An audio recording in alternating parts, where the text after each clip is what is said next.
আশা করি তোমরা সবাই অনেক ভালো আছো। আজকে আমি মাইক্রোওয়েভ নিয়ে কথা বলবো এবং এই মাইক্রোওয়েভ আবিষ্কারের পিছনে একজন বাংলাদেশি বিজ্ঞানী আছে এবং তিনি খুবই বিখ্যাত একজন বিজ্ঞানী এবং পৃথিবীর প্রথম মাইক্রোওয়েভ আবিষ্কার করেছিলেন এই বিজ্ঞানী এবং তার নাম হচ্ছে জগদীশ চন্দ্র বসু।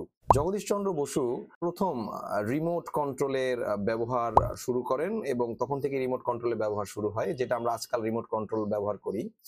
সেটা জগদীশ চন্দ্র বসুর হাত থেকে এসেছে এবং হর্ন এন্টিনা এই বিষয়টাও তার আবিষ্কার থেকে এসেছে। তো জগদীশ চন্দ্র বসু একজন খুবই বড় মাপের একজন বিজ্ঞানী এবং আমাদের একজন বাংলাদেশী হিসেবে এটা অনেক বড় একটা গর্বের ব্যাপার।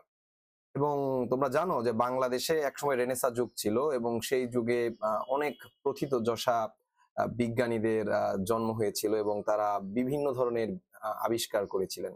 যেমন ফিঙ্গারপ্রিন্ট আবিষ্কার করেছিলেন জামাল নজরুল খান। এরকম অনেক বিজ্ঞানী আছে বাংলাদেশের। তো যাই হোক, আজকে আমরা মাইক্রোওয়েভের বিস্তারিত আলোচনা করব। তোমরা জানো যে মাইক্রোওয়েভের দুই ধরনের হয়ে থাকে, একটা হচ্ছে টেরেস্টেরিয়াল মাইক্রোওয়েভ আর একটা হচ্ছে স্যাটেলাইট মাইক্রোওয়েভ। আমি আজকে এই দুইটা মাইক্রোওয়েভ নিয়ে কথা বলবো এবং জগদীশ চন্দ্র বসুর এই মাইক্রোওয়েভের যেই ঘটনাটা সেটা একটু বলার চেষ্টা করব। কিন্তু গুগলিয়েলমো মার্কনির যেই বিতর্কটা আছে জগদীশ চন্দ্র বসুকে নিয়ে, সেটা আজকে আলোচনা করব না, সেটা অন্য কোনো এক ভিডিওতে আলোচনা করা হবে। তো চলো শুরু করা যাক।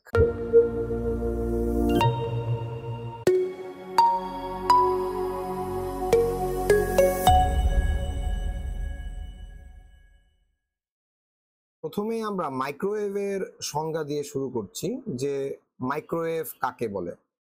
যার তরঙ্গ দৈর্ঘ্যসীমা 300 মেগাহার্টজ থেকে 300 গিগাহার্টজ পর্যন্ত তাকে মাইক্রোওয়েভ বলে। আমাদের এখানে ফ্রিকোয়েন্সিটা মনে রাখতে হবে 300 মেগাহার্টজ থেকে 300 গিগাহার্টজ, এই রেঞ্জের মধ্যে যে তরঙ্গ দৈর্ঘ্যসীমা সেটা হচ্ছে মাইক্রোওয়েভ। তো সংজ্ঞা আসলে তোমরা এই ফ্রিকোয়েন্সিটা মনে রাখবা এবং এমসিকিউতে এটা খুব বেশি কাজে লাগে। তো আমরা এখানে মাইক্রোওয়েভের একটা ছবি এবং মাইক্রোওয়েভের যে ইনভেন্টর জগদীশ চন্দ্র বসু তার ছবিটা এখানে দিয়েছি। এবার আসলে মাইক্রোওয়েভ সম্বন্ধে আমরা আরেকটু বিস্তারিত জানি। মাইক্রোওয়েভ এক ধরনের তড়িৎ চুম্বকীয় তরঙ্গ। এটি রেডিও ওয়েভের মতো চারদিকে ছড়িয়ে পড়ে না, সোজাসুজি যায়। রেডিও ওয়েভ হচ্ছে অমনি ডিরেকশনাল ছিল, বাট মাইক্রোওয়েভ সোজাসুজি যায়, রেডিও ওয়েভের মধ্যে চারপাশ ছড়ায় পড়ে না। তাই এই কমিউনিকেশনের জন্য ট্রান্সমিটার অ্যান্টেনা রিসিভার অ্যান্টেনাকে মুখোমুখি থাকতে হয়। মাইক্রোওয়েভ সিস্টেম মূলত দুটি ট্রান্সিভার নিয়ে গঠিত, যার একটি সিগন্যাল পাঠায় অন্যটি গ্রহণ করে। প্রেরক ও প্রাপকের নিকট কোনো বাধা থাকলে ডেটা স্থানান্তর সম্ভব নয়। মাইক্রোওয়েভের মধ্যে কোনো বাধা থাকলে সেটা সম্ভব না। এজন্য মাইক্রোওয়েভের অ্যান্টেনা বড় কোনো ভবন বা টাওয়ারের উপর বসানো হয়। কৃত্রিম উপগ্রহের ব্যবস্থার মাধ্যমে মাইক্রোওয়েভের সাহায্যে প্রেরক ও গ্রাহক কম্পিউটারের মধ্যে যোগাযোগ স্থাপন করা সম্ভব। মাইক্রোওয়েভ সংযোগ ব্যবস্থায় ডেটা, ছবি, অডিও, ভিডিও আদান প্রদান করা যায়। এবার আমরা জগদীশ চন্দ্র বসু নিয়ে কিছু কথা বলবো, যিনি হচ্ছেন মাইক্রোওয়েভের আবিষ্কারক। পৃথিবীর প্রথম মাইক্রোওয়েভ আবিষ্কার করেছিলেন আচার্য জগদীশ চন্দ্র বসু। তিনি যে যন্ত্রের মাধ্যমে বিদ্যুৎ তরঙ্গের সৃষ্টি ও প্রেরণ করেছিলেন তার নাম মাইক্রোওয়েভ স্পার্ক বেতার প্রেরক যন্ত্র। এখন যে রিমোট কন্ট্রোলের প্রচলন সেটি শুরু হয়েছিল তখন থেকেই। তাছাড়াও তিনি প্রথম হর্ন অ্যান্টেনা ব্যবহার করেছিলেন। আচার্য বসু তার পরীক্ষাতে 5 মিলিমিটার দৈর্ঘ্যের তরঙ্গ দেখাতে সক্ষম হয়েছিলেন। তিনি এই ক্ষুদ্র তরঙ্গের ব্যবহারিক প্রয়োগ সম্পর্কে বলেছিলেন, অদৃশ্য আলো, ইট পাটকেল, ঘরবাড়ি ভেদ করে অনায়াসেই চলে যায়। মাইক্রোওয়েভের 3টি শর্ত রয়েছে। এই শর্ত 3টা খুবই ইম্পর্টেন্ট, আমাদের অনুধাবনে চলে আসে। 1 নম্বর শর্ত হচ্ছে মাইক্রোওয়েভের সংযোগের জন্য ডিশ আকৃতির অ্যান্টেনার প্রয়োজন হয়। প্রেরক স্টেশন ও প্রাপক স্টেশনকে একই সরলরেখা বরাবর থাকতে হয়। ট্রান্সমিশন পথে কোনো বাধা থাকলে ডেটা ট্রান্সমিট করা সম্ভব হয় না। মাইক্রোওয়েভ দুই প্রকার, একটা হচ্ছে টেরেস্ট্রিয়াল আর একটা হচ্ছে স্যাটেলাইট। শর্ত 3টা খুবই ইম্পর্টেন্ট, এটা অনুধাবনে চলে আসে। আর মাইক্রোওয়েভের দুই প্রকার, এইটা নিয়ে এখন আলোচনা করব, টেরেস্ট্রিয়াল আর স্যাটেলাইট নিয়ে। ফার্স্টে আসি আমরা টেরেস্ট্রিয়াল মাইক্রোওয়েভ। টেরেস্ট্রিয়াল মাইক্রোওয়েভ প্রযুক্তিতে ভূপৃষ্ঠেই ট্রান্সমিটার ও রিসিভার বসানো হয়। এতে মেগাহার্টজ ফ্রিকোয়েন্সি সীমার নিচের দিকে ফ্রিকোয়েন্সি ব্যবহার করা হয়।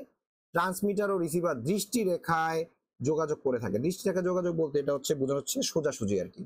সিগন্যাল কোনো ক্রমেই মধ্যবর্তী কোনো বাধা অতিক্রম করতে পারে না। মাঝখানে কোনো অবস্ট্যাকেল থাকলে সেটা কিন্তু সে অতিক্রম করতে পারে না, এমনকি বক্র পথেও যেতে পারে না। এই মাধ্যম বাস্তবায়নের জন্য উন্মুক্ত এলাকায় 25 থেকে 30 মাইল এর পর বা আরো কম দূরত্বে স্টেশন স্থাপন করা হয়। তোমরা জানো যে 1 মাইল সমান হচ্ছে 1.61 কিলোমিটার। মাইল কিন্তু কিলোমিটারের চেয়ে বড়, তো এটা মাইল হবে, 25 থেকে 30 মাইল হবে।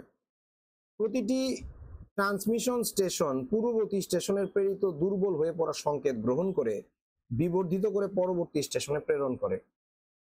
তো এখন দেখো এখানে মাইক্রোওয়েভের একটা ছবি তোমরা দেখতে পাচ্ছ, এটা ডাইনামিক অবস্থায় আছে, যে কিভাবে এক স্টেশন থেকে আরেক স্টেশনে তথ্য যাচ্ছে এবং রিসিভ করতেছে।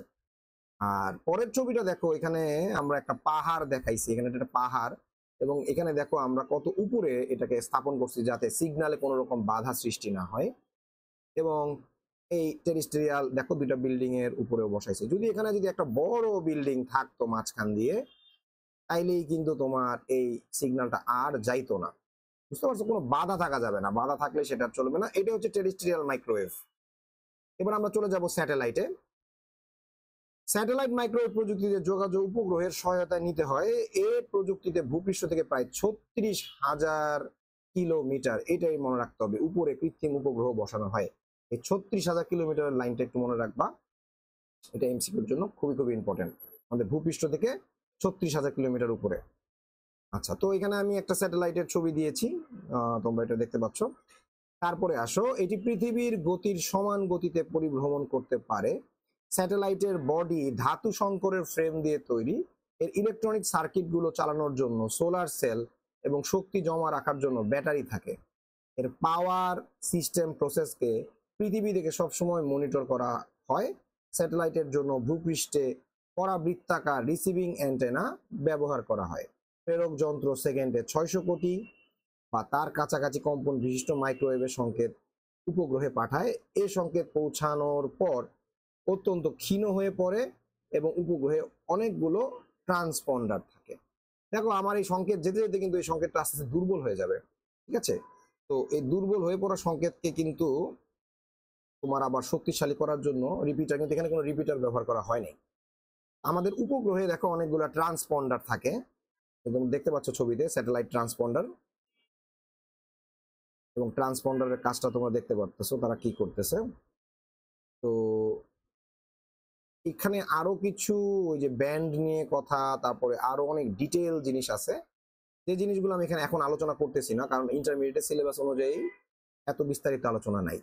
তো এই যে 600 কোটি কম্পন বিশিষ্ট তোমার সিগন্যালটা তোমার হচ্ছে উপগ্রহে গেল, তো উপগ্রহ থেকেও তো আবার সিগন্যালটা আবার রিসিভারের কাছে যাইতে হবে। তো সেইটা আবার এই ট্রান্সপন্ডার গুলা কি করতেছে দেখো, ক্ষীণ সংকেতকে রিলে করে 400 কোটি কম্পন বিশিষ্ট সংকেতে পরিণত করে গ্রাহক যন্ত্রে ফেরত পাঠায়।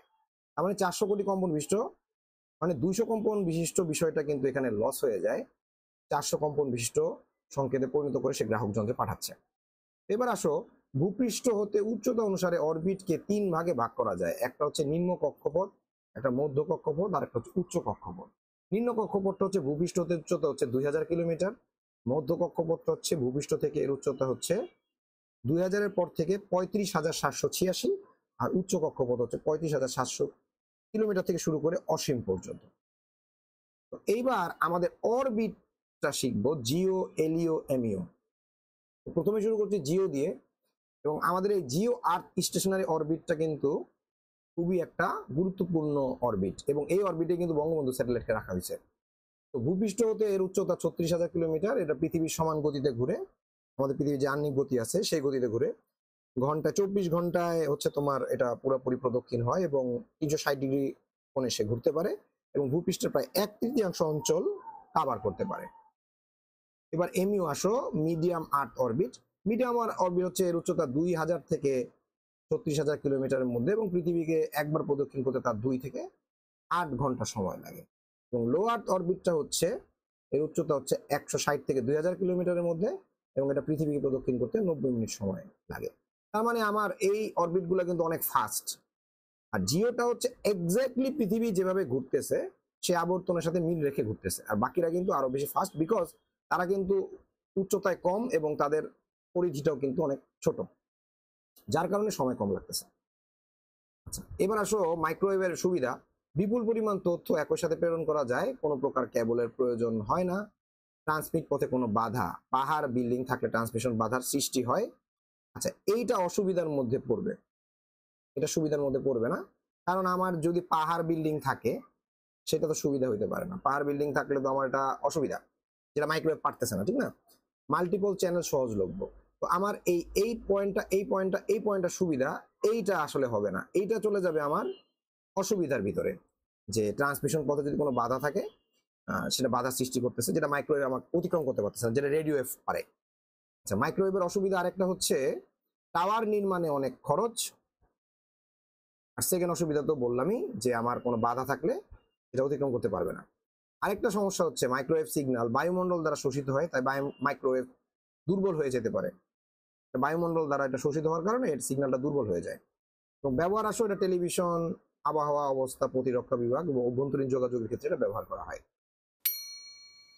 তো এই ছিল আমার মাইক্রোওয়েভের লেকচারের আলোচনা। আশা করি এই ভিডিওটা দেখলে তোমরা মাইক্রোওয়েভ সম্বন্ধে কিছু তথ্য জানতে পারবা এবং যেটা তোমাদের পরীক্ষাতে অনেক বেশি কাজে লাগবে। সকলকে অসংখ্য ধন্যবাদ ভিডিওটি দেখার জন্য।